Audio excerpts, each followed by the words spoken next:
తదుపరి ఒక సాటి మనిషికి ఇంకో మనిషి మాత్రమే సహాయం చేయగలడు. ఆపదలో ఉన్నవాడికి మనం తప్ప ఇంకెవరు సహాయపడలేరు. ఇది అర్థమైందండి ప్రజలకి. ఈ చెప్పగా కొన్ని వందల మీటింగ్లకి, కొన్ని వందల మహాసభలు పెట్టాం. దేశవ్యాప్తంగా, రాష్ట్ర వ్యాప్తంగా ఈ సంవత్సరాల కాలంలో అనేక ఉద్యమాలు జరిగాయి, అనేక మహాసభలు జరిగాయి. ప్రజలు ఎడ్యుకేట్ అయ్యారండి. ఆ ఎడ్యుకేట్ అయ్యి ఇప్పుడు వాళ్ళే వాలంటీర్గా ముందుకు వచ్చారు.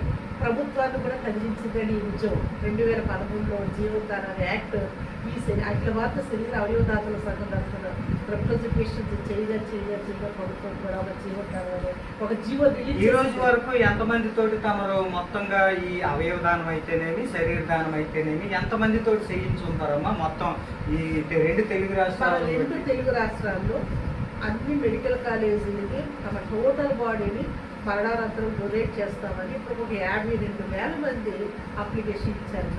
మన ఆర్గనైజ్